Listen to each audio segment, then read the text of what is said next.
ఆ ఉత్తరం వచ్చే వరకు వాడు అబద్ధమని ఆమె అనుకుంది.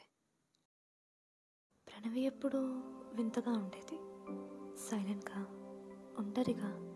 తన క్లాస్మేట్స్ తన కోసం ఎప్పుడు కుసకుసలాడుతూ ఉండేవారు.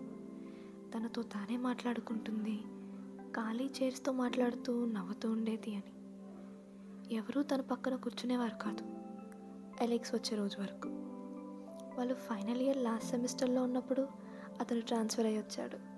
పొడుగ్గా, తెల్లగా, పాతకాలం వాడిలా కనిపించేవాడు. అతను కూడా ఎక్కువగా ఎవరితో మాట్లాడేవాడు కాదు. కానీ మొదటి రోజే స్ట్రైట్గా వెనక్కి వెళ్ళి ప్రణవి పక్కన కూర్చున్నాడు. ఇక్కడ కూర్చోవచ్చా అని అడిగాడు. ప్రణవి ఆశ్చర్యంగా అతన్ని చూసింది. ఇక్కడ ఎవరు కూర్చోరు అని మెల్లగా చెప్పింది. అలెక్స్ చిన్న నవ్వుతో అయితే నేను ఎవరిని కాను అన్నాడు. వారి మధ్య చక్కటి స్నేహం మొదలైంది.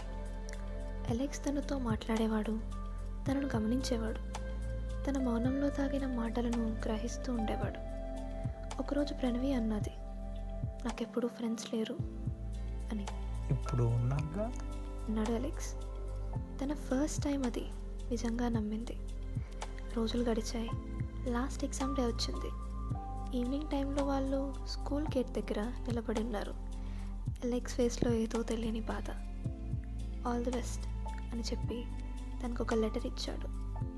ప్రణవి ఆశ్చర్యంగా, ఇంకా కలుసుకోమా అని అడిగింది. కాదు, నన్ను మళ్ళీ చూడవు అని చెప్పాడు. కానీ భయపడవద్దు, నువ్వు బాగానే ఉంటావు. అలెక్స్ వెళ్ళిపోయాడు, ఎలాంటి వీడ్కోలు లేకుండా. ప్రణవి ఇంటికి వచ్చేసరికి తన పేరెంట్స్ కోపంగా ఎదురుగా నిలబడి ఉన్నారు. వాళ్ళమ్మ చేతిలో ఫోన్ ఉంది. ఎవరితో నిన్న మాట్లాడుతున్నావు? వాళ్ళ నాన్న అడిగారు. అలెక్స్తో అన్నది ప్రణవి. అప్పుడు వాళ్ళు, మేము చూసాం, నువ్వు ఫోన్లో మాట్లాడుతున్నావు, కానీ కాల్ లాగ్లో ఎలాంటి కాల్ లేదు అని అన్నారు. ఆమె అయోమయంగా అంది, అదెలా? ఆ తర్వాత తనను ఒక సైకియాట్రిస్ట్ దగ్గరకు తీసుకెళ్లారు. అతని ముందు ప్రణవి పేరెంట్స్ చెప్పారు. క్లాస్లో తను ఎవరూ లేని చోట మాట్లాడుతుంది. క్లాస్మేట్స్ చెప్తున్నారు ఆమె ఊహల్లో ఒక వ్యక్తితో సమాధానాలు చెప్పుకుంటుంది అని. ఆ సైకియాట్రిస్ట్ ప్రణవిని చూసి నెమ్మదిగా చెప్పాడు, నీ లోపల ఒంటరితనంతో నువ్వే ఓ వ్యక్తిని ఊహించుకొని ఫ్రెండ్గా మార్చుకున్నావు. ఇది హాల్యూసినేషన్, అంటే ఊహ. ఇది చాలా మందిలో జరుగుతుంది, కానీ ఇది డేంజరస్ అని. అలెక్స్, ఒక ఊహ. ఆ లెటర్ అప్పుడే తెరవలేదు, పాత పెట్టెలో ఉండిపోయింది. తన పేరెంట్స్ కొత్త ఊరికి మారారు.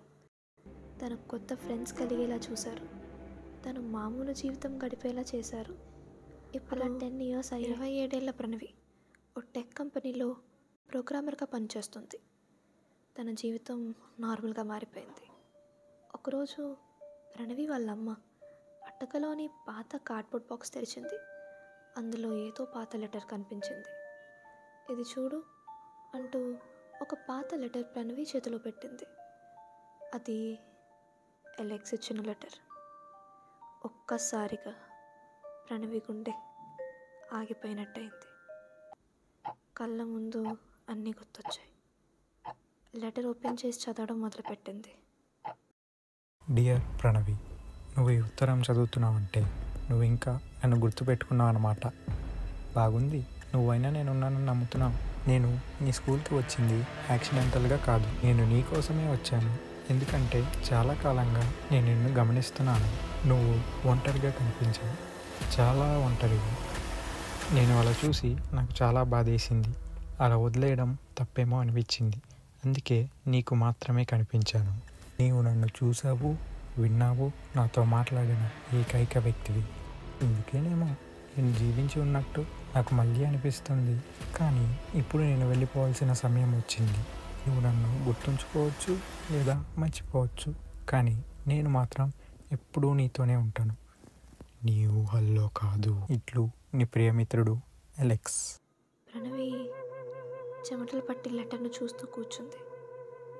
అలెక్స్ ఊహ అయితే ఈ లెటర్ ఎలా వచ్చింది?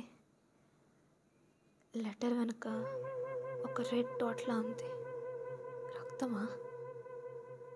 తన గదిలో గాలి లేదు, కానీ ఆ లెటర్ కదులుతోంది. తన వెనుక ఎవరో పిచ్చిగా సౌండ్ చేసినట్టు వినిపించింది. ఒక్కసారిగా ఒక వాయిస్ వినిపించింది. నిన్ను అస్సలు వదలనన్నాను కదా.